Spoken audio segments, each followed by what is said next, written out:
ওকার চাচ্ছে তার নিজের গুম খুনে জড়িত অফিসাররা উনি নিজে বিচার করবেন। এত বড় হ্যাডাম কিভাবে থাকে? আপনি বান্দর ছিলেন সেটা প্রবলেম না, আপনি মানুষ হতে চাচ্ছেন না সেটা প্রবলেম। আপনি হারামি ছিলেন সেটা প্রবলেম না, আপনি হারামি থেকে ছেড়ে মানুষ হতে চাচ্ছেন না, এটা হচ্ছে প্রবলেম। আমরা তো আপনার মানবতা দেখাবো না, এখন সব ধরে টান দিব, আপনাকে কোনো ছাড় দেওয়া হবে না। আপনাকে অনেক সম্মান দেওয়া হয়েছে। আসসালামু আলাইকুম প্রিয় দর্শক, আমাদের আজকের গুরুত্বপূর্ণ আলোচনার শিরোনাম দিয়েছি আমি একা, ওয়াকার একা, বড় একা, ওয়াকারের পাশে কেউ নেই। আমাদের আলোচনার মূল বিষয়টা হবে হচ্ছে যে সেনাবাহিনীর যেই অপতৎপরতা, দেশ বিরোধী, রাষ্ট্রবিরোধী, ভারতের পক্ষে, শেখ হাসিনার পক্ষে তাদের যে অবস্থান, ডক্টর ইউনূসের সরকারকে বারবার বিতর্কিত করতে নানান অসহযোগিতামূলক যেই কার্যকলাপ তারা করে যাচ্ছে, সেটার ব্যাপারেই আমাদের আজকের আলোচনা। আমরা আলোচনায় প্রথমেই কর্নেল হাসিনুর রহমান বীর প্রতীক আপনার কাছে যেতে চাই। স্যার, আপনি বলবেন যে আমাদের আজকে যেই সেনাবাহিনীর প্রতি যেই মানুষের ক্ষোভ আমরা আজকে সমাবেশে দেখেছি, আপনি নিজেও ক্ষোভ প্রকাশ করেছেন। আপনার মতো একজন দেশপ্রেমিক, আপনাকেও সেনাবাহিনীর বিরুদ্ধে কথা বলতে হচ্ছে। সেনাবাহিনী কেন এত বিপদে যাচ্ছে? উপস্থিত সবাই আসসালামু আলাইকুম। এমন একটা বিব্রত অবস্থায় আছি আসলে সত্যিকার অর্থে। আজকে যাওয়ার পর বুঝলাম জনগণ কি বলে, আমি অকাতকে সেটা বুঝে না। আমার সত্যি লজ্জা লাগতেছিল। দেখেন, প্রথম থেকেই অকারের আচরণগুলি সন্দেহজনক ছিল। আমরা এটা মনে করছি ঠিক আছে, একটা সে তো আওয়ামী লীগ কর্তৃক নিয়োজিত, আত্মীয় একটু ভুল ত্রুটি হইতে পারে, বাট যখন রাষ্ট্রের দর্শনের সাথে দ্বিমত হয়ে যায়, জনগণের প্রত্যাশার সাথে যখন দ্বিমত হয়, তখন তো এটা আর ক্ষমা সুন্দরভাবে দেখা কায়দা নেই। দেখেন, আমাদের সেনাবাহিনীর প্রধান সাবেক ইকবাল করিম ভূঁইয়ার সম্বন্ধে অনেকের অনেক কিছু থাকতে পারে। আমার কাছে সেটা আমি ওনাকে অন্যভাবে দেখি, আমি ওনাকে অন্যভাবে সেভাবেই বলি। উনি একটা সুন্দর একটা ফেসবুকে একটা স্ট্যাটাস দিচ্ছেন, পরিষ্কার করে যে জিনিসটা আমাদের চাওয়া পাওয়া তাই বলছেন। কিছু অফিসারের জন্য তো সেনাবাহিনী ধ্বংস হইতে পারে না। আমি ইলিয়াস ভাই আপনাকে বলি, যে যেইভাবে বলুক, ওকার চাচ্ছে তার নিজের গুম খুনে জড়িত অফিসাররা উনি নিজে বিচার করবেন। আমার কথা হলো, সেনাবাহিনী কি সে ক্ষমতা আছে? অবশ্যই নাই। এই গুমের যে আইনটা, সেটা ব্রিটিশ আমলের আইন, এটাকে আবার সুন্দর করে নতুন করে রাষ্ট্রীয় বাহিনী কোনো গুম করে নাই, ব্রিটিশ কোনো চিন্তা করে নাই, ব্রিটিশ এই আইনটা আনে নাই। আনছে গুম, হয়তো সন্ত্রাসী কার্যক্রমের জন্য গুম, তার দণ্ড ছিল 7 বছর। কিন্তু সেনাবাহিনী না, এই সশস্ত্র বাহিনী বা শৃঙ্খলা বাহিনী, সরকারি বাহিনী গুম করে, এটা তো আসলে ব্রিটিশদের ভাবেও নাই। যাই হোক, এখন সুন্দর একটা আইন হয়েছে, এখানে যেন ওয়াকারের আপত্তি আছে। এখন সে আপত্তি থাকতে পারে। আমার কথা হলো, আপনারাই তো হাসিনাকে ফ্যাসিস্ট বানাইছেন। এই সেনাপ্রধান যারা ছিলেন, মানে মেরুদণ্ডহীন সেনাবাহিনীর সেনাপ্রধান, মূলত ডিজিএফআই, এনএসআই, এটা কি অন্য বাহিনীর লোক ছিল? সেনাবাহিনীর লোক। যে যেভাবে ইনি মিনি বলুক, কোনো কায়দা নাই। সেনাবাহিনীর প্রশ্রয় এই হাসিনা ফ্যাসিস্ট হয়েছে। এবং দেখেন, এরপরে যে 4 নম্বর কেউ থাকে, সেটা হলো গিয়া আপনার IGP prison, Dhaka DMP commission. এই 5 জনই মূলত হাসিনাকে ফ্যাসিস্ট বানাইছে। তাহলে এরা তো এই ফ্যাসিস্টের কোনো স্কোপ ছিল না। আপনারা তো কেউ বাধা দেন নাই তাকে, তাও আমি বাদ দিলাম। যখন আমি 22 সালে আয়নাঘরের কথা বললাম, ডিজিএফ এর ভিতরে আছেন জেনারেল ওয়াকার, সেনাবাহিনীর জেনারেল ছিলেন না, উনি কেন প্রতিবাদ করেন নাই? এতগুলি জেনারেল, সব কটার জেলে পাঠানো উচিত, দণ্ড হওয়া উচিত, কেন তারা প্রতিবাদ করে নাই? কর্নেল হাসিন বলতেছে ঘটনা সত্য না মিথ্যা যাচাই করি, কেউ কি বলছেন? কেউ তো বলেন নাই। এখন দণ্ড আপনাকে উপভোগ করতে হবে। এত অনৈতিক কর্মকাণ্ড করছেন আপনারা, ভাবতে পারেন আপনারা হলে আপনি কি করতেন? আপনার বাচ্চার কষ্ট, আপনার কষ্ট একবার চিন্তা করেন। এর চেয়েও জঘন্য কাজ আপনারা করছেন এই হাসিনাকে বাঁচায় রাখার জন্য। আপনি সেই প্রেম এখনো বজায় রাখছেন। আমি মনে করবো জেনারেল ওয়াকার সেই প্রেম, ভারত প্রীতি এখনো বজায় রাখছেন। আমাদের জনগণ সেটা মানে না। আমি হাসিন মানি না, আমাদের সাথে কেউ মানবে না। বাংলাদেশি লোক এখন ভারতের আধিপত্য মুক্ত বাংলাদেশ চাই। আমাদের দেশ হবে আমাদের মতো করে। আওয়ামী প্রেম এই দেশে চলবে না। একটা ঘটনা, উনি একবার এখানে যাচ্ছেন, সেখানে যাচ্ছেন, ওই দেন দরবার। আরে তুমি ভাই সেনাবাহিনী প্রধান, তুমি থাকবা ক্যান্টনমেন্টে, আপনি চলে যাচ্ছেন ঢাকেশ্বরী মন্দিরে, 3 বাহিনী নিয়ে প্রধান যাচ্ছেন ঢাকেশ্বরী মন্দিরে জীবন কানাই দাসের নেতৃত্বে।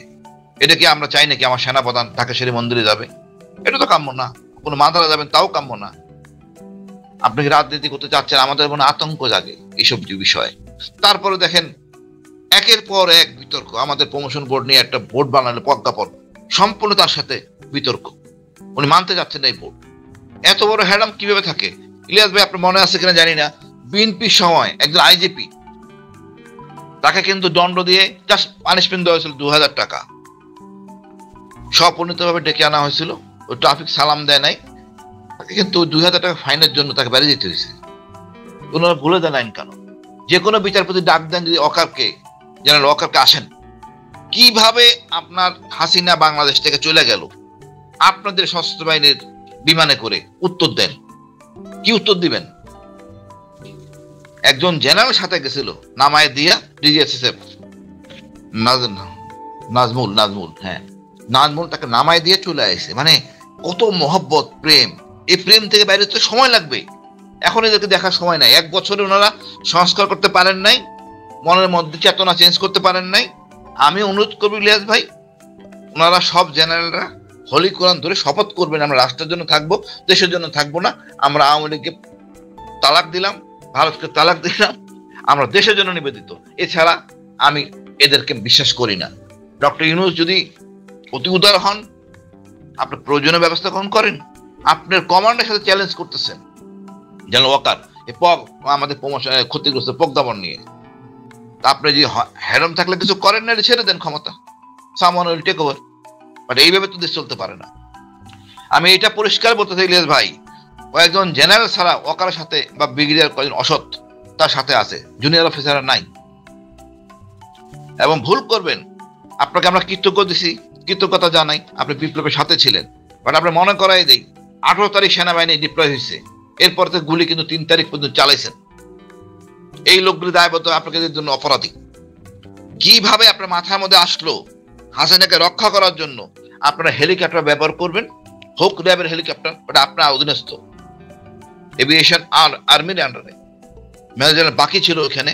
কিভাবে আপনারা চিন্তা করলেন নিরীহ জনগণের গায়ে গুলি ছুড়বেন? কিভাবে চিন্তা করলেন এপিসি থেকে গুলি করা হবে? কেন আপনি 71 মাউন্টেন ব্রিগেড, 71 মেকানাইজ ব্রিগেডকে নিয়ে আসলেন যাত্রাবাড়ি এলাকায়? এই মানবতা নাই? আমরা তো আপনার মানবতা দেখাবো না, এখন সব ধরে টান দিব, আপনাকে কোনো ছাড় দেওয়া হবে না। আপনাকে অনেক সম্মান দেওয়া হয়েছে, বিপ্লবের অংশ হিসেবে নেওয়া হয়েছে। আমি এই কথা অনেকবার ইউনিভার্সিটি বলছি, আমাদের বিপ্লবের অংশীদার হলো সেনাবাহিনী এবং গর্বের সেনাবাহিনী। আপনার আচরণ দেখাচ্ছে যে আপনি ভারত প্রেমী। আমি লজ্জিত আসলে ইলিয়াস ভাই, আমাদের অনেক জেনারেল, একটা জেনারেল কথা বলে না। এই একমাত্র জেনারেল ইকবাল করিম ভুইয়া কথা বললেন, বাকি সব ঘুমাচ্ছে। ওনারও দায়িত্ব আছে, ওনারা টকশো আসতে পারেন, কথা বলতে পারেন যে আসলে কি করণীয়, কি করানো উচিত না। উনি দুটো হ্যালো বলতে পারেন, অকার এটা করো না, তাও করেন না। আমি ধন্যবাদ জানাই ইকবাল করিম ভুইয়াকে, উনি অন্ততপক্ষে একটা সুন্দর একটা ফেসবুক স্ট্যাটাস দিয়ে উনি ওনার অবস্থান পরিষ্কার করছেন। আমি কৃতজ্ঞ। জি কর্নেল ভাই, আমার ধন্যবাদ আপনাকে ভাই। কর্নেল জাকারিয়া ভাই, আমাদের কর্নেল হাসিনুর রহমান যিনি যেটা বলছিলেন যে তিনি লজ্জিত বিভিন্ন কারণে সেনাবাহিনী একটা জিনিস যেটা নিয়ে সরকারের সাথে আসলে সরাসরি তারা একদম বিরোধী পক্ষ হিসাবে কাজ করছে, সেটা হচ্ছে যে যারা গুম খুনের সাথে জড়িত ছিল, পিলখানা হত্যাকাণ্ডের সাথে যারা জড়িত ছিল, এই জুলাই আন্দোলনে যারা জড়িত ছিল, তাদের বিচারের ব্যাপারটা নিয়ে এই বিচার সেনাবাহিনী করতে চায়। আমরা দেখেছি যে তনু হত্যাকাণ্ড, তনুকে রেপ করেছে, তনুকে মেরে ফেলেছে, তারপরে সেই বিচারটা পর্যন্ত করতে দেয় নাই। একজন পুলিশের এএসপি তখন তাকে সেখান থেকে তিনি কেন সেটা তদন্ত করতে চান, কেন জিজ্ঞাসাবাদ, সিআইডি প্রধান বলেছেন যে জিজ্ঞাসাবাদের জন্য তাদেরকে আনা হোক। ওই সময় ওইখানকার মেজর জেনারেল এনায়েতুল্লাহ তিনি আসতে দেন নাই, এবং সেগুলো এখনো পর্যন্ত ডকুমেন্ট ইয়েতে আছে। এই যে কাজগুলো করেছে তারা তো বিচার চায় না। আপনি সব শেষ কিছু ঘটনা যদি দেখেন, আমরা কোনো বিচার দেখি না। পিলখানা হত্যাকাণ্ডের মতো ব্যাপার, সেখানে ওয়াকার বলে দিয়েছে ফুল স্টপ। আমরা তাহলে তাদের কাছে বিচারের দায়িত্ব দেব কিভাবে? আপনি কি মনে করেন কিনা যে সেনাবাহিনীর এই খুনিদের বিচার করতে সক্ষম? হাসিন এবং মেজর জামাল হায়দার, তাদেরকেও অভিনন্দন এবং আপনার দর্শকদের ধন্যবাদ এবং সবাইকে সালাম। আসসালামু আলাইকুম। দুঃখিত, আজকে যে বিষয়টা আপনি নিয়ে আসছেন, সরি আমি আমাদের সাথে একজন আইনজীবী উপস্থিত হয়েছেন, তিনি আইনি বিষয়গুলো ব্যাখ্যা করবেন যে এই গুম খুনের বিচার কেন সেনা আইনে করা সম্ভব নয়, আমাদের সিভিল আইনে কেন এটাকে নিয়ে আসতে হবে। তো অ্যাটর্নি শেখ সেলিম আমাদের সাথে যুক্ত হয়েছেন। জি ভাই বলুন। জি স্যার। জি, আমি যেটা বলছিলাম সেটা হচ্ছে যে আজকের যে বিষয়টা রেখেছেন, এই বিষয়টার ব্যাপারে কিন্তু আমরা আসলে কেউই এখানে যারা আছে, কর্নেল হাসিন, মেজর জামাল হায়দার এবং আমি বিশ্বাস করি আমরা কেউই এরকম একটি বিষয়ে আমরা কিন্তু নিজেরা কোনো ভালো ফিল করছি না। এটা আমাদের কাছে খুবই আনএক্সপেক্টেড। আমরা 5ই আগস্টে সেনাবাহিনীর ভূমিকা, আমরা যে সম্মান পেয়েছিলাম জনগণের থেকে, এবং আমরা যে সম্মানটা আমরা গত ফ্যাসিস্ট সরকারের 15 বছরের সেনাবাহিনীর বিভিন্ন কর্মকাণ্ডের, সেনাবাহিনীর কিছু ব্যক্তি বিশেষের কর্মকাণ্ডে যেটা আমরা হারিয়ে ফেলেছিলাম, 5ই আগস্টে সেটা আমরা ফিরে পাই।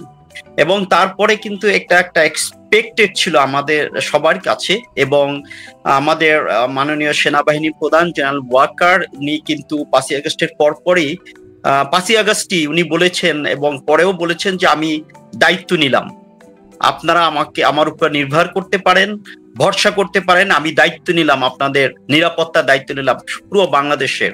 এই বক্তব্য উনি দিয়েছিলেন। তখন কিন্তু আমরা অত্যন্ত গর্ব ফিল করেছিলাম নিজেদেরকে যে না, আমরা ইনশাআল্লাহ এখন থেকে অতীতে যা ঘটেছে, ফ্যাসিস্ট সরকার যেটা করেছে সেটা ইটস ওভার। এখন আমরা একটি নতুন দিগন্তে যাব এবং নতুন একটা আমাদের যে স্বপ্নগুলো, যে স্বপ্ন নিয়ে এই ছাত্ররা রক্ত দিয়েছে, জনগণ রক্ত দিয়েছে, সেটার একটা আমরা পূর্ণতা পাবো, এই আশা নিয়ে কিন্তু স্টার্ট হয়েছিল।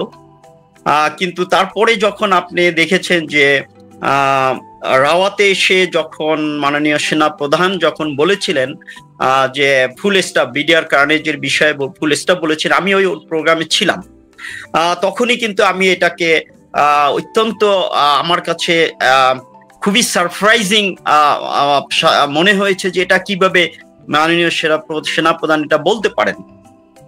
তো তারপরে দেখেন তারপরে যে কর্মকাণ্ডগুলো বেরিয়ে আসছে, কেউ অনেকে বলছে যে আমাদের রিটায়ার্ড কিছু অফিসার আমরা বিভিন্ন সেমিনার করে আমরা সেনাবাহিনী, সশস্ত্র বাহিনী সংস্কার চাচ্ছি, বিভিন্ন ধরনের কথাবার্তা বলছি, এবং সেই সুযোগে অনেক বেসামরিক ব্যক্তিবর্গ তারা এসে এখানে বিভিন্ন কথাবার্তা বলছে, সেনাবাহিনীকে হেয় করছে এবং সেনাবাহিনীর মর্যাদাকে তারা ক্ষুণ্ণ করছে।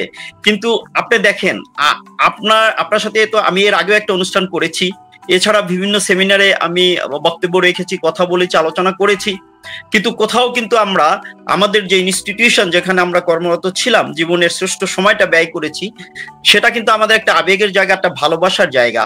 আমরা ওখান থেকে কর্মজীবন শেষ করে রিটায়ারমেন্টে আসছি, তার মানে এটা নয় যে সেনাবাহিনী থেকে আমার বিচ্ছিন্নতা শুরু হয়ে গেছে, তা নয়। এখন যদি কোথাও ওয়ার ডিক্লার হয়, আমরা কিন্তু রিজার্ভিস্ট হিসেবে আমরা যে কিন্তু যুদ্ধ করব, এই সেনাবাহিনী প্রধানের নেতৃত্বে, এই সেনাবাহিনীর কমান্ডের থেকেই যুদ্ধ করব। কাজে আমি বলছি যে সেনাবাহিনী প্রধান, আমি সার্ভিসে থাকি অথবা রিটায়ারমেন্টে আসি, সে কিন্তু সেনাবাহিনী প্রধান। কাজে আমি যেটা বলতে চাচ্ছি, সেনাবাহিনী প্রধানকে নিয়ে যদি কেউ বাহিরে কোনো কথাবার্তা হয়, তাকে নিয়ে যদি মানুষ ক্রিটিসাইজ করে, তার বক্তব্যকে নিয়ে মানুষ করে, এখন তো ট্রোল করে, তাহলে সেটা কিন্তু আমাদের খুবই আমাদের হৃদয়ে লাগে, আমরা কিন্তু সেটা ভালোভাবে নিতে পারি না।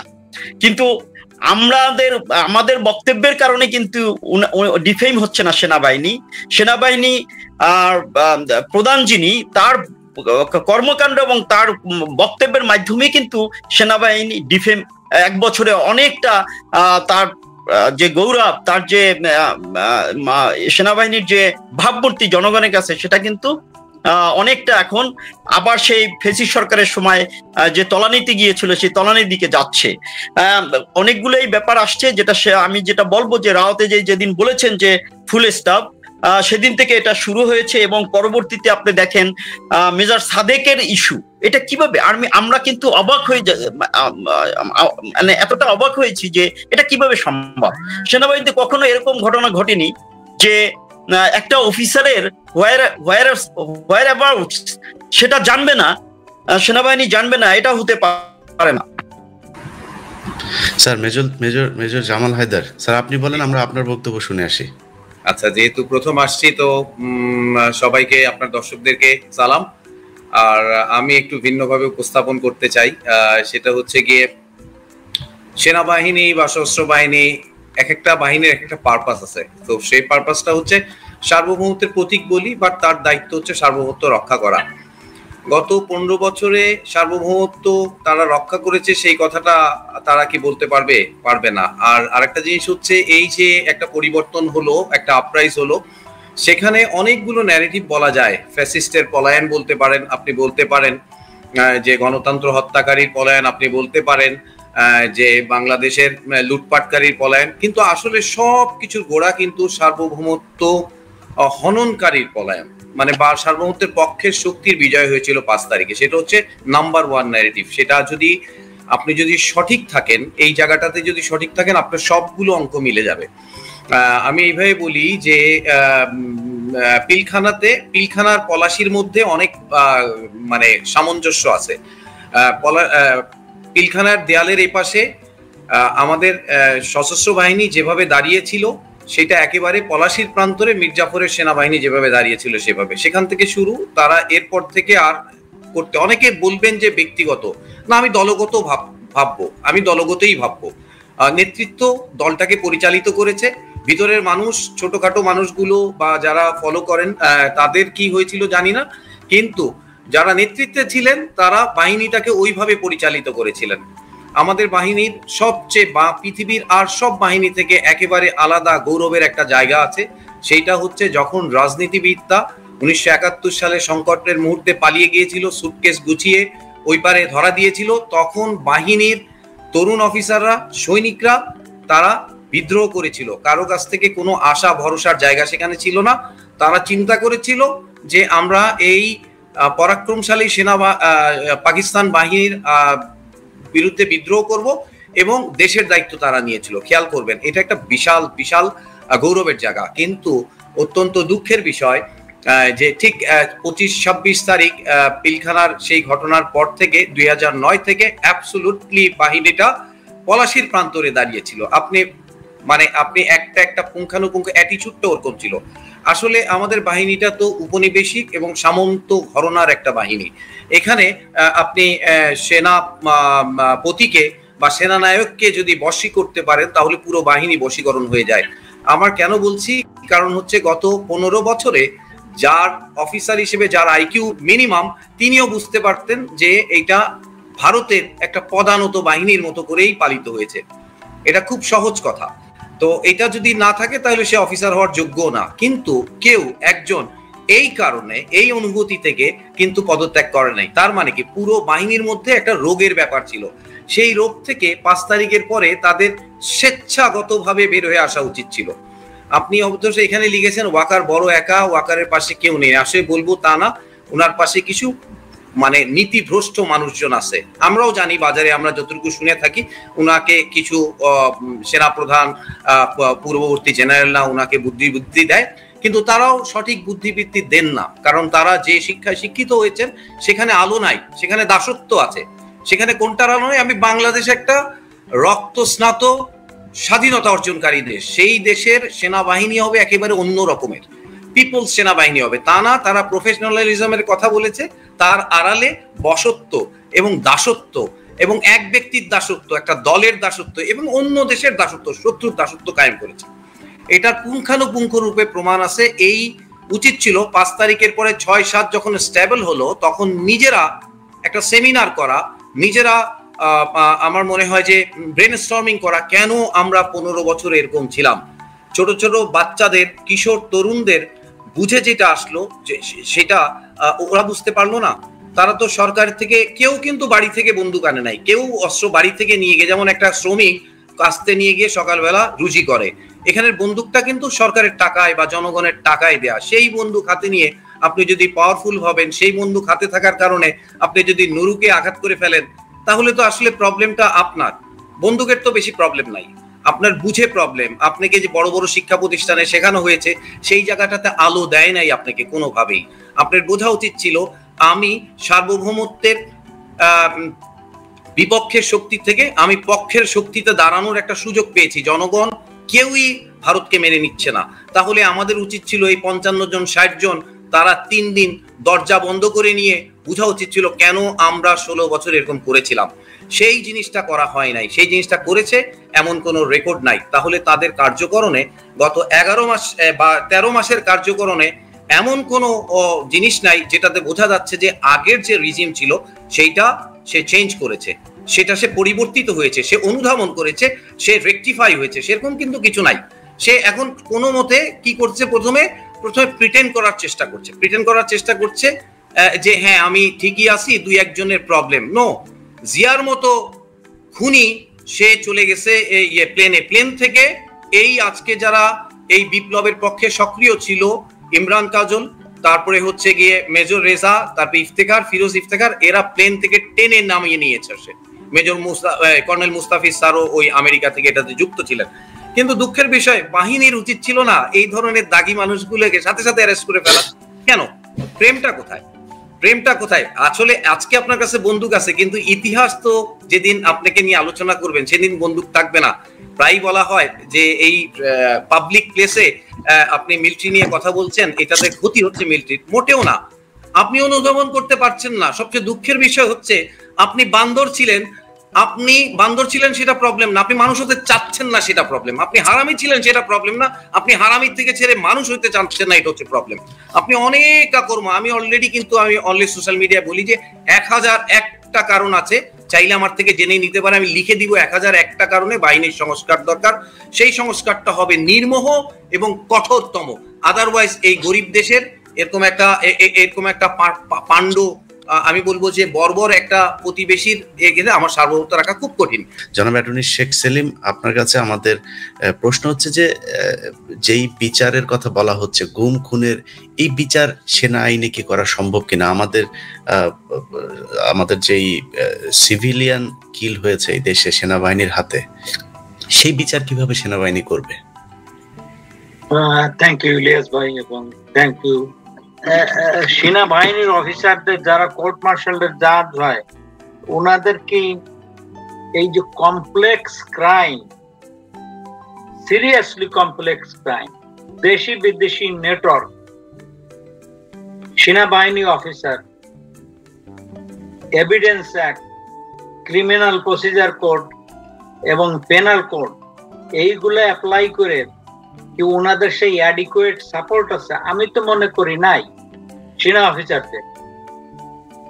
আপনারা দেখে থাকবেন যে খুব ডিস্টিংগুইশ জাজেরা জাজমেন্ট দেয়, বিচার করে, আবার আপিলে যে উল্টে যায়, সুপ্রিম কোর্টের অ্যাপিলেট ডিভিশনে যে উল্টে যায়।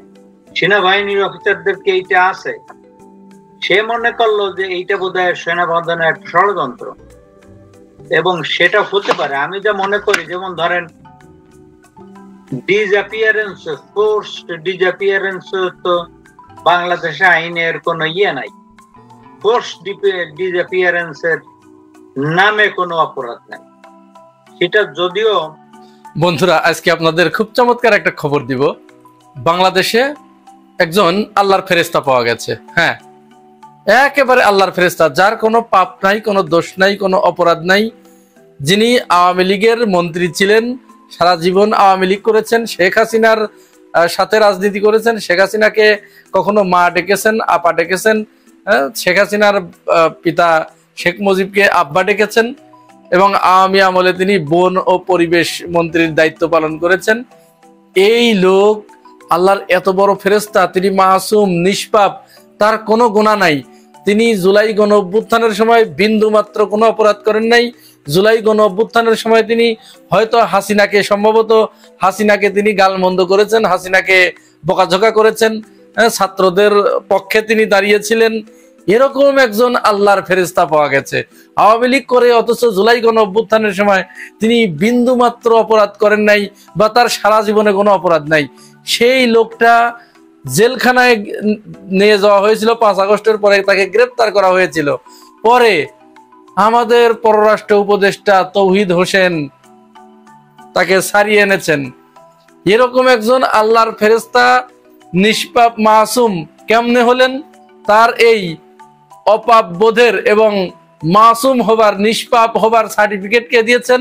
হ্যাঁ, সার্টিফিকেট দিয়েছেন আমাদের আর এক নিষ্পাপ মাসুম, যার বিন্দু মাত্র কোনো অপরাধ নাই, সেই আমাদের পররাষ্ট্র উপদেষ্টা তৌহিদ হোসেন।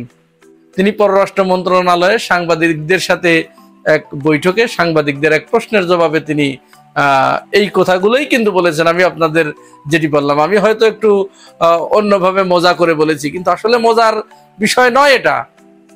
আপনারা জানেন গত 2 দিন আগে কালবেলা পত্রিকা একটি রিপোর্ট করে, সেখানে বলা হয় যে সাবেক আওয়ামী মন্ত্রী সাবের হোসেন চৌধুরীর বাসায় 3 কূটনীতিকের বৈঠক, অর্থাৎ সেখানে ডেনমার্ক, নরওয়ে এবং সুইডেনের রাষ্ট্রদূত, এই 3 জন সাবের হোসেন চৌধুরীর বাসায় গিয়ে তারা সাবের হোসেন চৌধুরীর সাথে বৈঠক করেছে।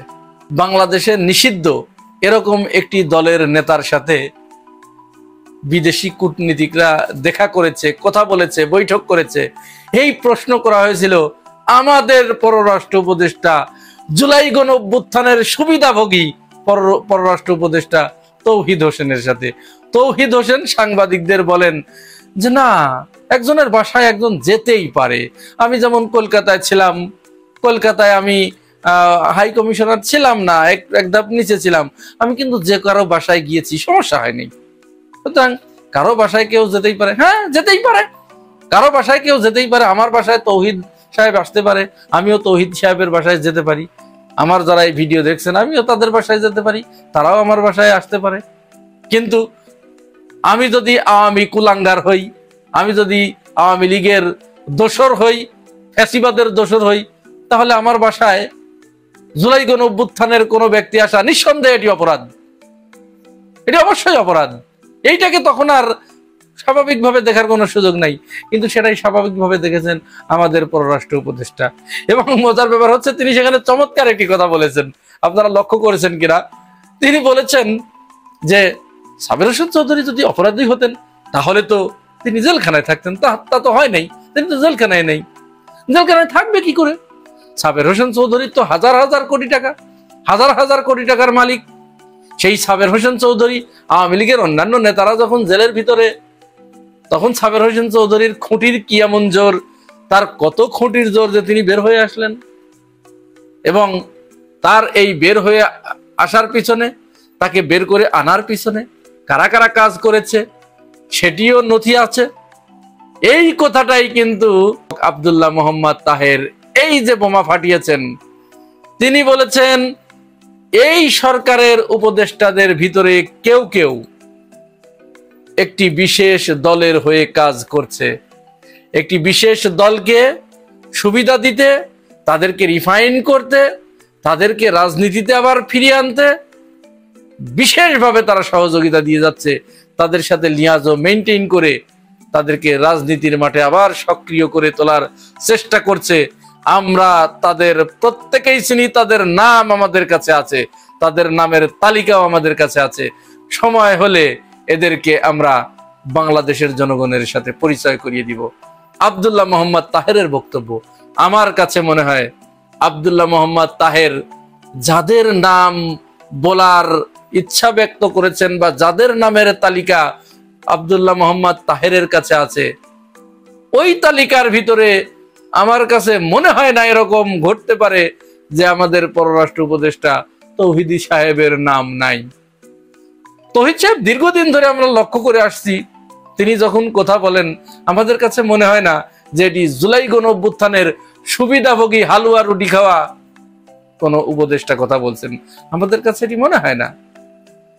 5 আগস্টের পরবর্তী সময়ে আমরা যখন ভারতীয় আগ্রাসনের জন্য, ভারতীয় সাম্রাজ্যবাদের বিরুদ্ধে কথা বলতে গিয়ে ওই দেশটা যখন আমাদের দেশটাকে জেকে বসেছিল, যাদের ছত্রছায়ায় আওয়ামী লীগ দেশের মানুষের উপরে এরকম ফ্যাসিবাদ চাপিয়ে দিতে পেরেছিল, সেই দেশটা সম্পর্কে যখন আমরা সোচ্চার হচ্ছি, বাংলাদেশের মানুষ যখন সোচ্চার হচ্ছে, তখন আমরা দেখেছি যে তৌহিদ সাহেবের এখানে একটু কেমন যেন একটু দুনুমুনু দুনুমুনু দুনুমুনু ভাব, মনে হচ্ছে তিনি একটু কষ্ট পান, একটু ব্যথা পান। ওই দেশের কথা তিনি বলতে চান না, তাদের বিরুদ্ধে তিনি কিছু বলতে চান না। সময় হলে তিনি ঠিকই ইলিশ পাঠান, ওই দেশ আমাদের ট্রানজিট বাতিল করে দেয়।